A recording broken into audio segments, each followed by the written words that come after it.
Greetings, guys, gals, non-binary pals, and welcome back to another video. Recently, I was just casually minding my business, scrolling Instagram as one does, when I was attacked by this reel. Granted, it was stitched, so like I'll give it a pass for ending up on my feed. But it did ruin my day. And since it ruined my day, I thought the best way to go about it would be to share it with you and also ruin your day. So I am going to show you this reel so you know what we're dealing with and what we're going to be getting into today. I don't think women should vote anyways. Why shouldn't women vote? Women are swaying our elections. I would gladly give up my right to vote to have a more conservative country. Like, it's not that important for me for women to have the right to vote over a conservative country. But I know for a fact that if women couldn't vote, abortion wouldn't be legal in the first place. But I'm really glad I couldn't vote then because I would have voted for Harris in high school because I didn't know any better. So after seeing this reel, I needed to know more about this woman because this is her on a podcast. I'm like, okay, who is she? What does she do? What does her content look like? And that led me to her TikTok, where I then spent a long time going through all of her content and wanting to slam my head into a wall, as I often feel when I plan these videos. And so today I'm gonna share with you a lot of her really terrible, horrible politics and opinions, and shed some light on her hypocrisy.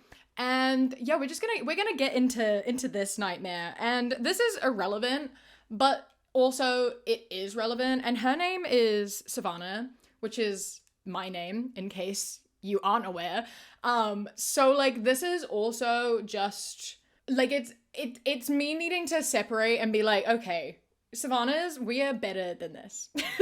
We are better than this. We don't claim her. Granted, she spells it wrong. She doesn't put an H on the end, so, you know, she's already lost some points there. But yeah, so I titled my notes for this video as Evil Name Twin, and that's what we're going for. That's what we're getting into today. And if you enjoyed this video, please do not forget to leave a like, comment, subscribe, all of that good stuff. It really greatly helps me out.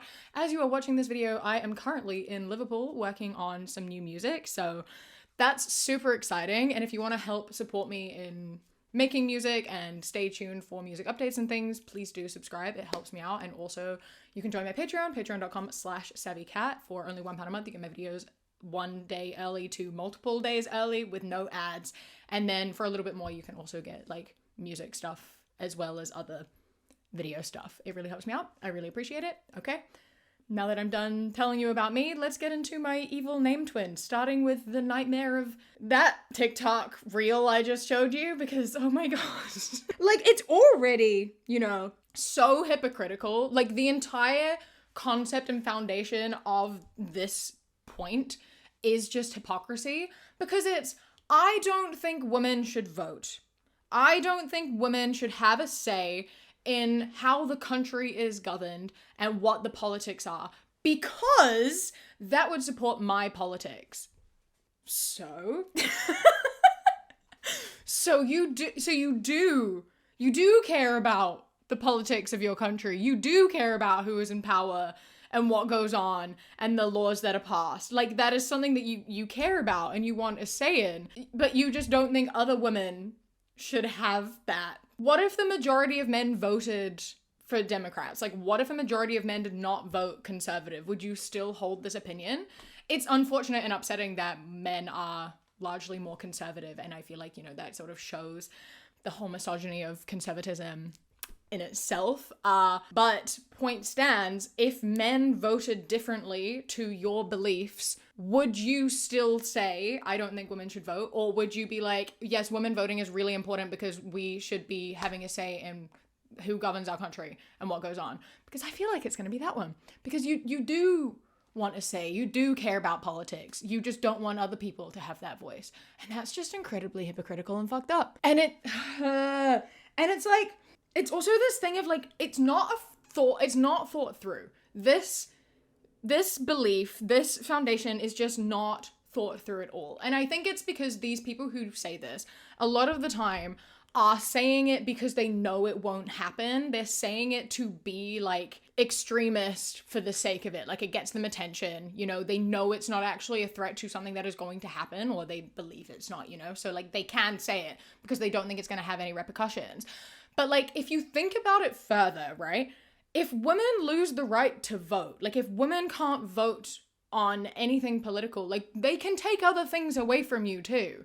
Like, once you lose the right to vote, you lose a lot of stuff, because then suddenly there are no women in politics, there are no women making decisions, and you start losing more and more of what you have. Like, you start, you know, losing the ability to buy property. You start losing the ability to have a bank account, right back to how it used to be before women could vote.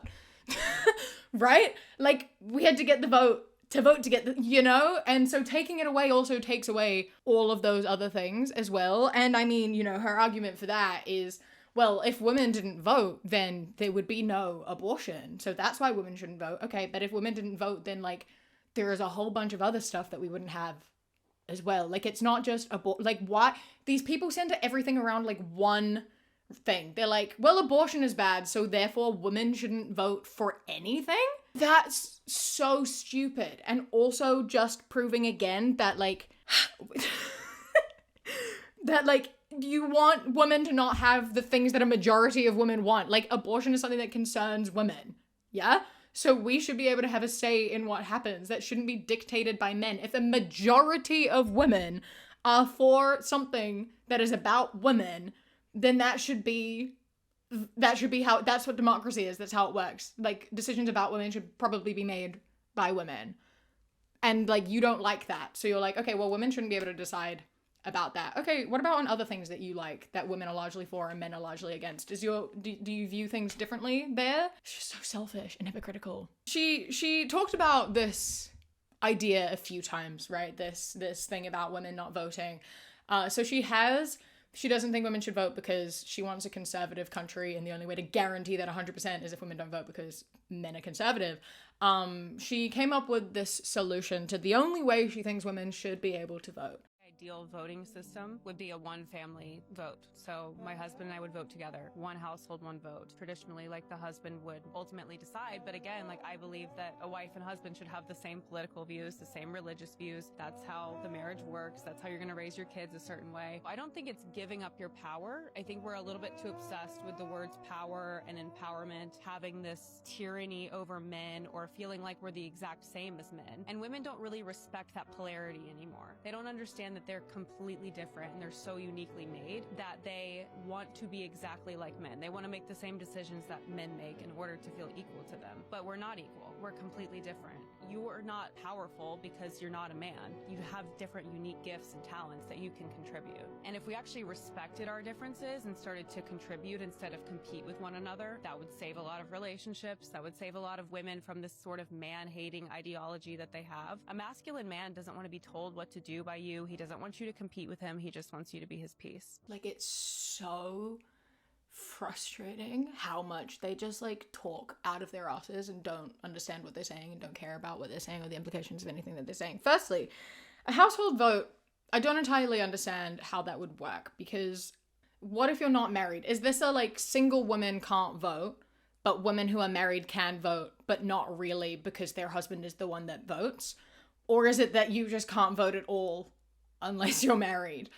Like, what does a household vote mean for single people? I feel like we need some clarification there. And also, like, that thing of, if you do have the same political opinions as your partner, which I agree, I feel like your relationship is not going to work if you have such vastly different, like, political and moral beliefs. Like, then it wouldn't really make a difference if they each voted once, or if they both voted together, if you could only vote as a couple and single people aren't allowed to vote. But like, it's ridiculous. It's ridiculous. It's absurd. And that's such a stupid thing to say. Doesn't work, and it's stupid. And then past that, here's the thing. This is what's so frustrating about them not understanding anything that they're saying and anything that we say, is being like, women these days just want power over men because they think that they are men. They want to be equal to men, but they aren't men. We have different gifts. Like, oh my God. You can be different and equal. Being equal to someone does not mean being the same as someone. That's not what anyone is saying. The whole point of equality is not to be like, everyone is the exact same person with the exact same strengths and weaknesses. No, the whole point of everyone is equal is that every single person is an individual. We are all different people.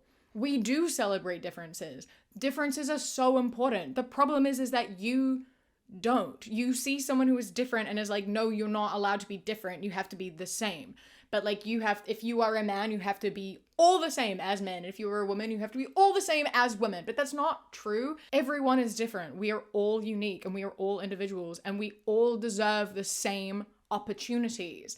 That's what it is about equality. It's I want to be equal to men, not I want to be the same as a man. It's I want to be able to have the same opportunities as a man should I want those opportunities. Everyone is different. Everyone has different interests, different beliefs. Everyone has different genes. Everyone has different hormone levels. There are some like cis women who have really high testosterone levels and some cis men who have really high like estrogen levels. Like there's so many different like biological makeups as well as, you know, personalities, and we are all different is the whole point, right? Like to sit here and be like, people on the left, they just like don't want to celebrate differences. They don't want to accept that we're different. We are different.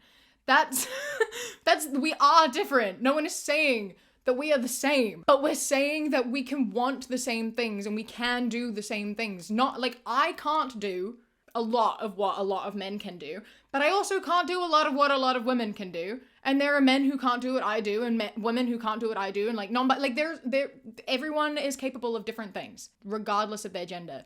And then it's also hypocritical in the way of being like, men and women are different. We need to stop pretending like we understand. We need to stop being like, women are the same as men.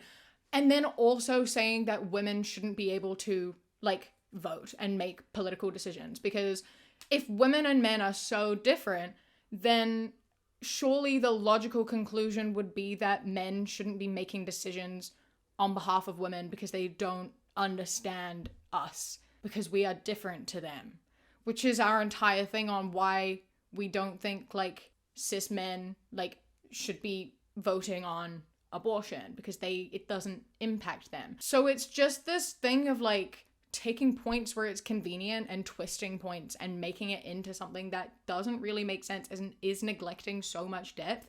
So many of these points are just so surface level without any actual understanding or depth to it. It's just sitting there being like, men and women are different.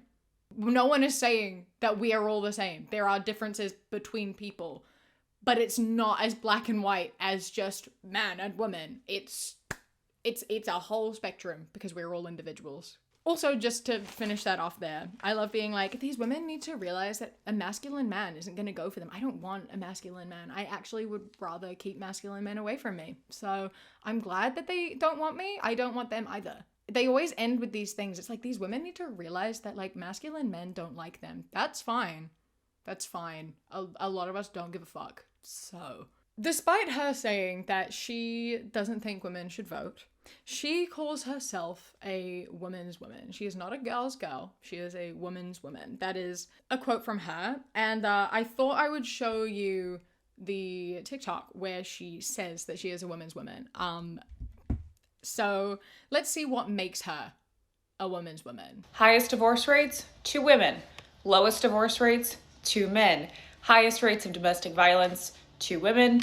Lowest rates of domestic violence, 2 men. I'm going to stop you right there. I'm going to hit pause for a second because this is misinformation. This is what I mean about so much of what she says, and a lot of people who align with her says, is very surface level like research and sources, right? They'll see something and they'll go, okay, I'm going to share that, and not look any deeper into it, because these statistics from a glance, yes, but then you look at it deeper and that's not true, okay? Queer women face the highest amount of abuse in relationships. That is true.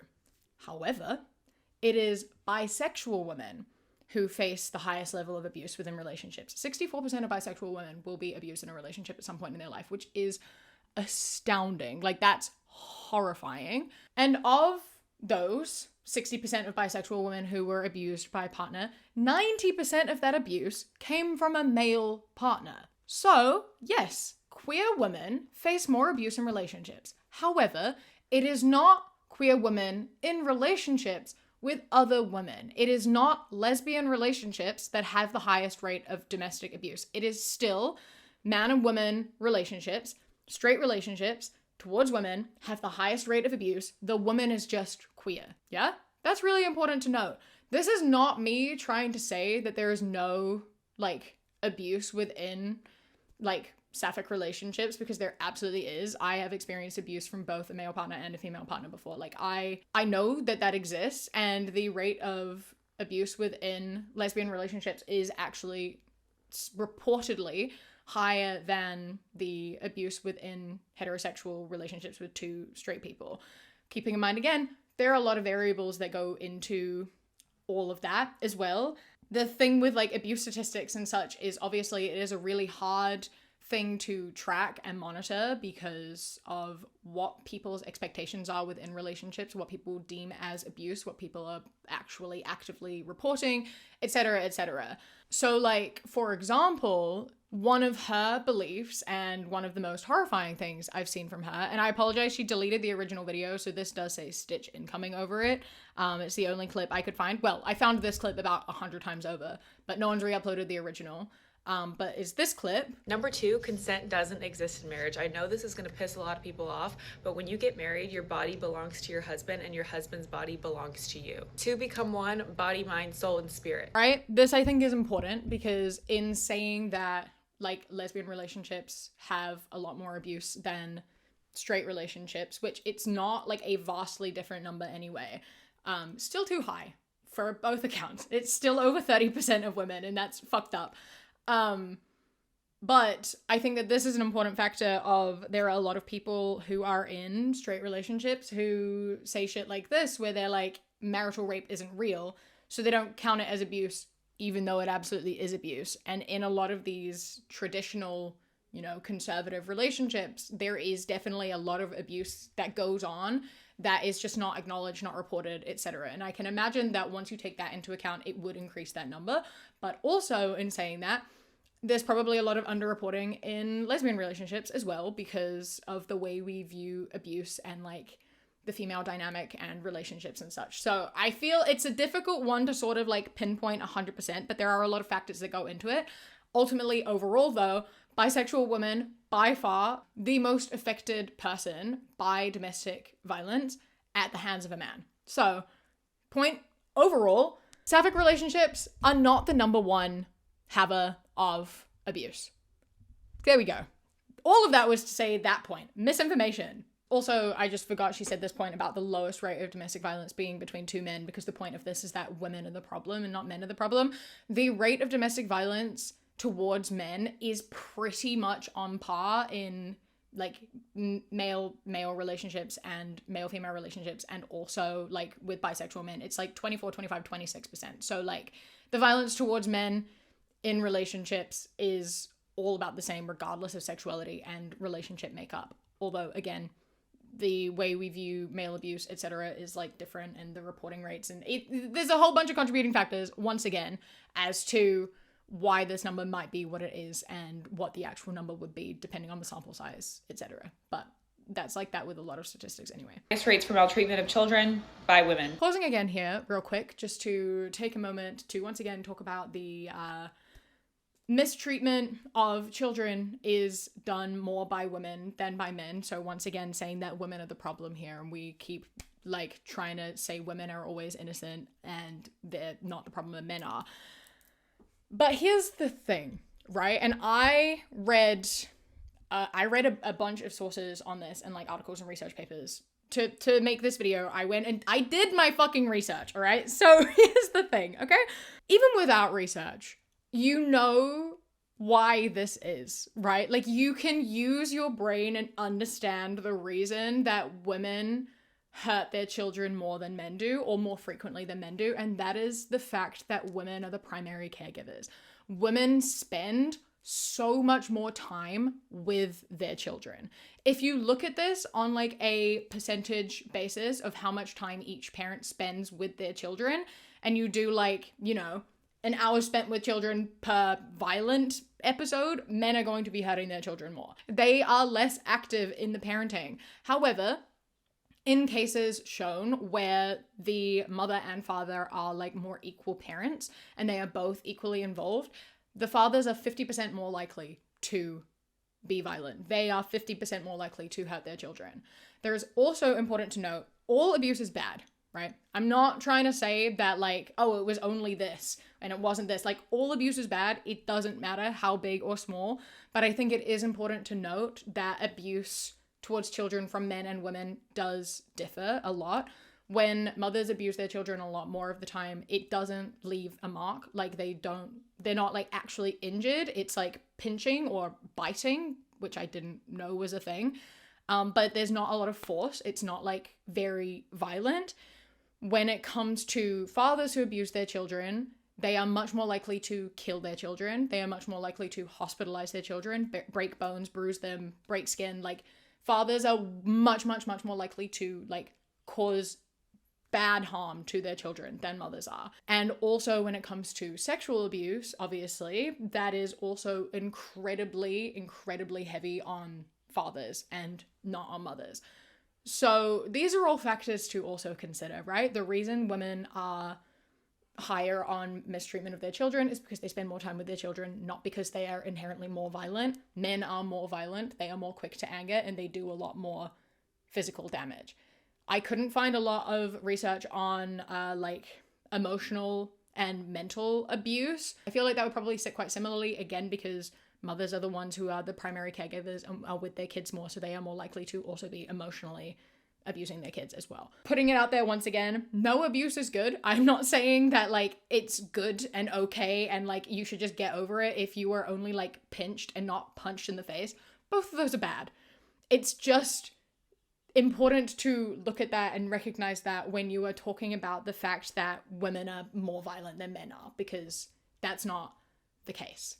Women consume social media at a far higher rate than men. Women are also 3 times more likely to deal with mental health issues than men. When you share these statistics, you are automatically labeled a misogynist pick-me who hates women, but fortunately, I care more about truth than being accepted by the sisterhood. I'm also not a girl's girl, I'm a woman's woman, which means taking radical responsibility and accountability for my own gender. And the truth is, we have a lot of work to do. But what has happened instead is not only my generation, but the generations of women before us just constantly blame and deflect everything on men. You'll hear them say, well, if the men were good, if the men were better, if the men were more masculine, then we would be better women. And that's an extremely entitled take to say that your virtue only relies on men in society. And with that attitude, you will actually never attract the men that you claim to want in society. If you are living a debaucherous lifestyle as a woman, you cannot turn around and say, it's men's fault that I don't have anyone to marry. It's men's fault that the dating pool is messed up.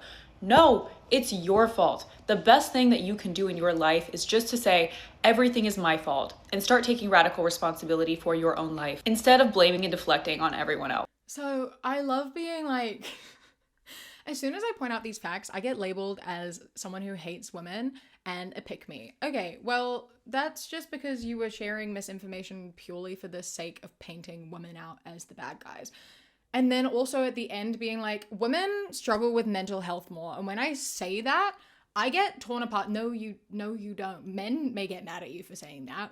But probably. I see a lot of men get mad when women talk about women's mental health. You get hit with the men kill themselves more than women do, which is a whole other misinformation statistic.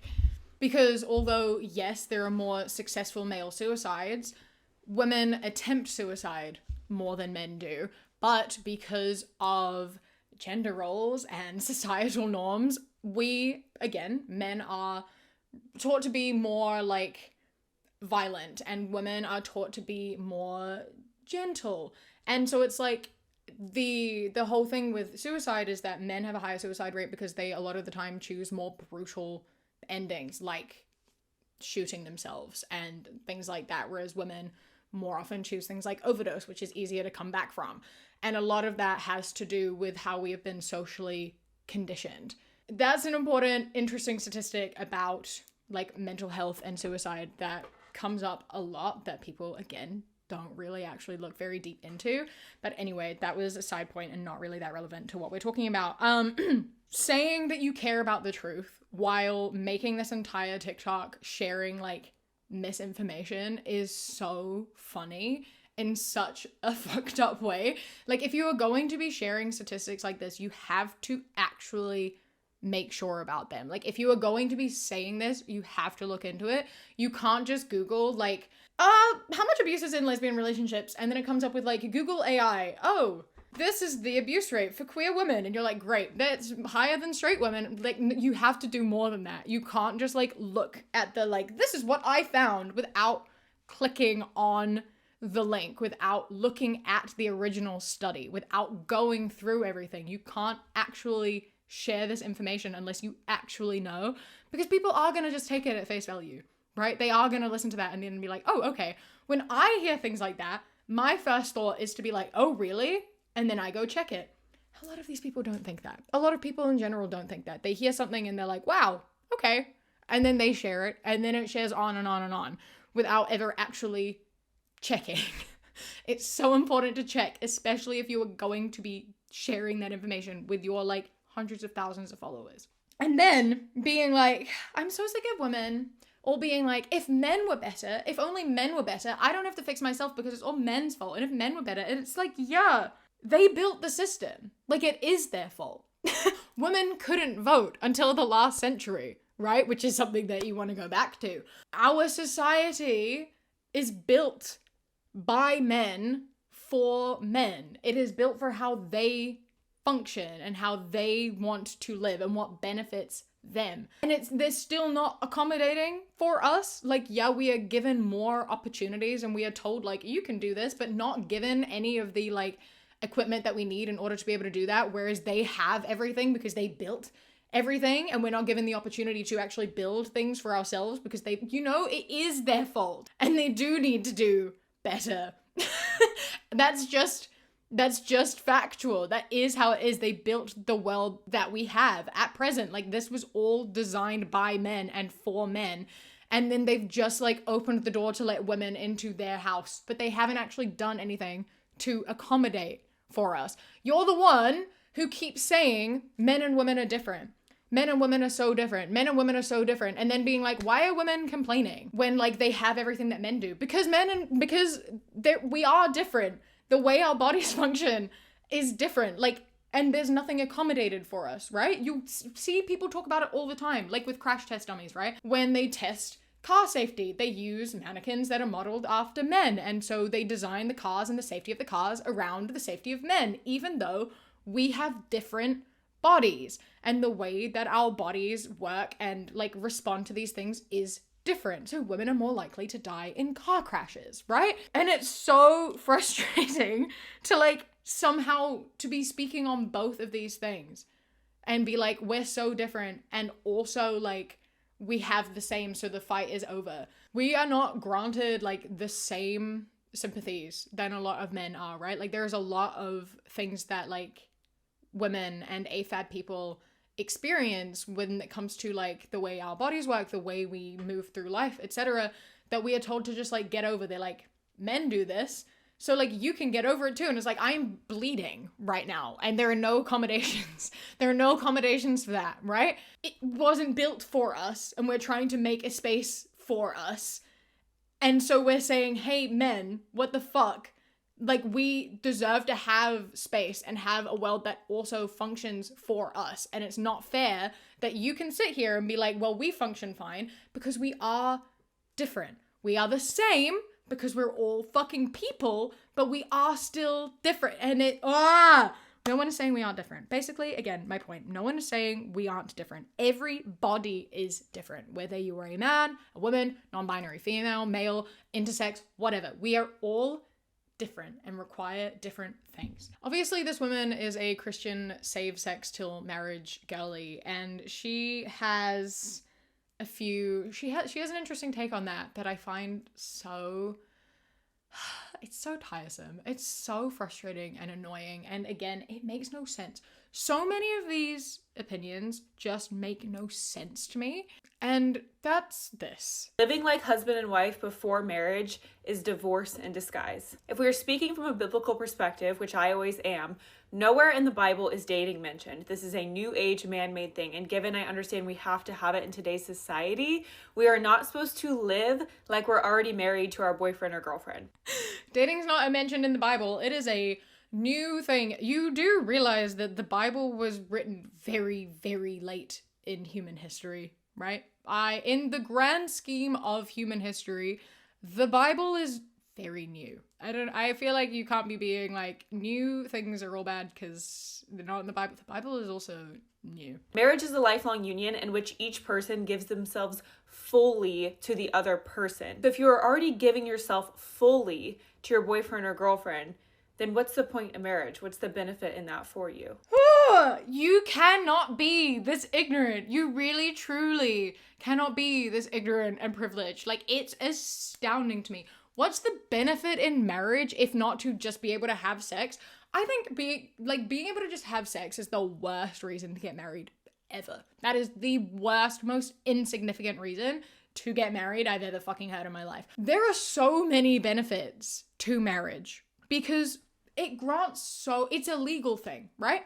If marriage stayed as this little like Christian ceremony that was just this, it signified this union that people got together and that was it, and it wasn't like a legal thing, it was purely like a religious thing, that would be different, right? Then that would be a completely different story. But then also non-Christians wouldn't be getting married. Marriage is now like a core central part of the law. Like a lot of Christian values and morals and practices are like they have become law in so many places. And marriage is one of those things. If you aren't married, you do not have the same rights as married people. Benefits to getting married. Firstly, it means that you can like visit your partner when they are in hospital, because there are a lot of places where if you are not like family and you aren't married, you cannot visit your partner while they're in hospital. There's a whole bunch of medical reasons why you should be married and why that benefits. Insurance prices. I don't know much about insurance prices. I don't need insurance. I don't have insurance. But I've heard that like marriage works really well in a lot of cases for like getting good insurance. It can work really well and benefit for some government benefits, but also sometimes it works against that. So I've seen people who like get divorced in order to help benefits that they need, which is that's a whole different issue and story. It helps with things like buying a house. It helps with if you want to like adopt a kid. It helps with like custody.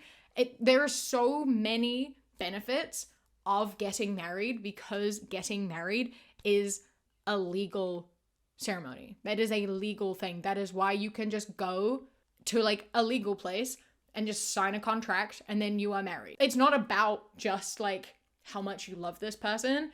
It is a lot more than that. Like visas is another thing. Did I say that? Visas. That's another big one, is like if you want to be able to live in the same country as your partner, sometimes you need to marry them. Yeah? There are so many things that you benefit from marriage. And if it wasn't a legal thing, we could have a different conversation. But it is a legal thing. And in my previous video, I specifically mentioned women because I see this happen more with women, but the same thing goes for men. You should not be fully providing for her, putting a roof over her head, getting her pregnant before marriage. Those are things that happen in marriage. And a lot of men got upset about that video because I called them out for not committing to women, but expecting women to act like their wives. If you want a woman to be fully yours, you better commit to her. Well, if she's not gonna wait on me hand and foot, how do I know if she's my wife? Her character. Yes, I cooked meals for my husband when we were dating. Yes, I did nice things for him. Yes, he paid for dates. Yes, he bought me different things.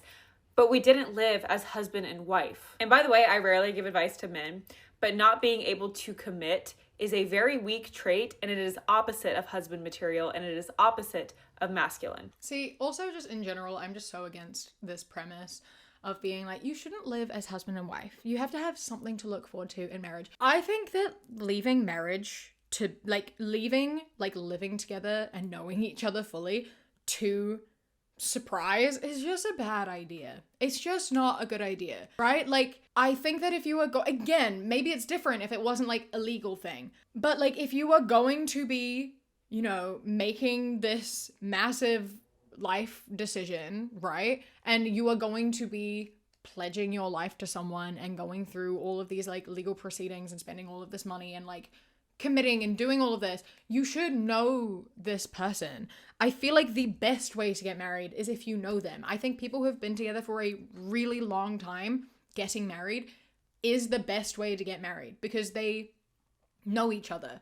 The marriage is just a symbol of their love. It isn't this thing that they like feel they have to do in order to move forwards in society. It's not something that they have to do in order to like be accepted by their church. It's not this thing that they have to do in order to be able to like sleep with each other, right? Like I think that especially in the US, people get married quicker and earlier than they do like here and in other places. It is such a thing of like so many people, whenever I like watch things and read things where it's like people getting engaged after like a year, even 2 years. I'm like, slow down. So it's like, calm down. You have time. I don't see the purpose in rushing into marriage, except for the reasons I just listed of like, you know, there might be other reasons, like maybe you're buying a house, maybe you want to adopt a kid, whatever. I think, as my mother would say to me, try it before you buy it. If you are going to be committing to like living with someone, starting a family with someone, like sharing a bank account with someone, doing all of that, you should know them. And I think it is so much more romantic and like lovely if you live with someone and you know them intimately and deeply and then you choose to marry them.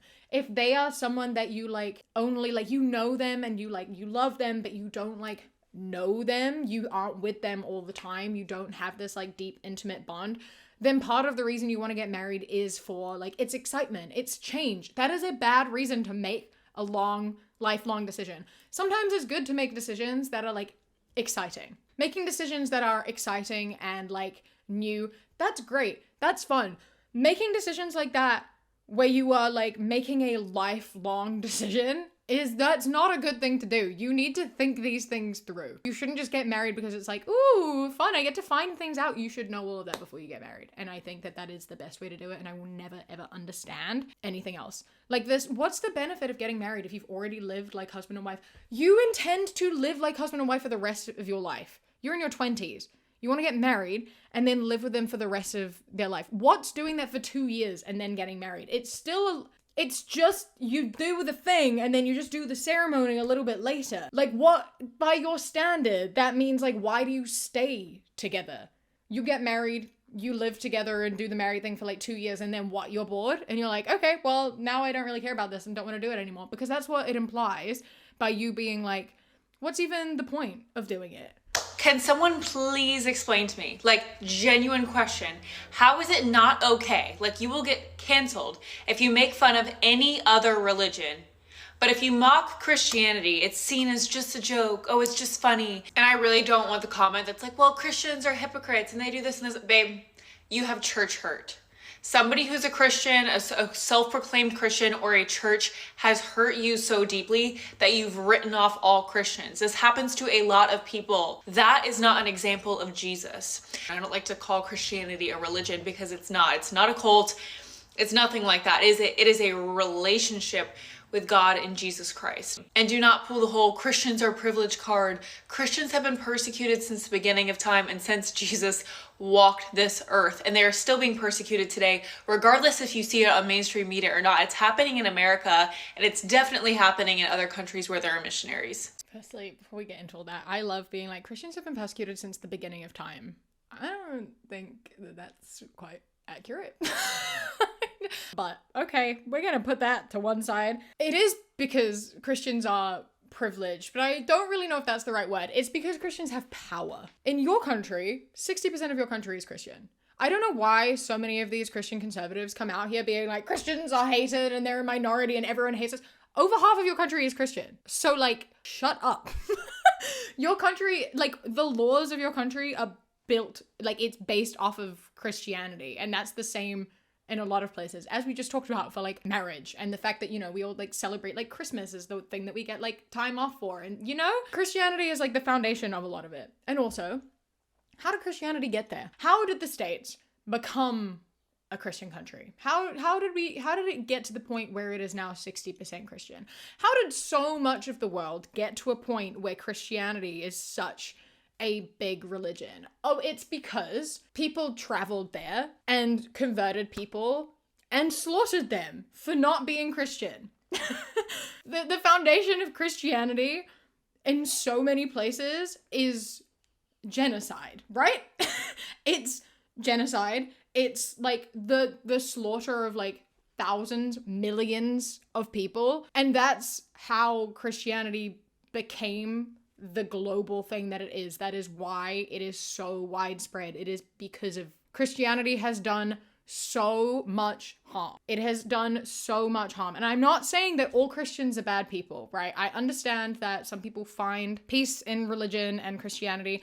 I personally don't understand it, especially in a lot of like with the history of how Christianity ends up places and how people have been treated and persecuted through time. I don't personally get it, but like if that's what you believe in, then you do you, that's fine. But it's just the fact also that still happens, not to that same degree of like going in and, you know, slaughtering a bunch of people. But I think it's so fucking funny how in this video where she's like, why is it not okay to make fun of other religions, but it's fine to make fun of Christians? Missionaries get treated terribly. That, you know, you pointed out one of the reasons why it's okay to shit on Christianity, because you are still invading people's homes and trying to like take them in and be like, we want to control you. We are coming to you. We're coming into your space and we are going to contradict your beliefs and tell you why your beliefs are wrong. And we are going to say that we are the only ones who can help you. We are the only ones who can save you.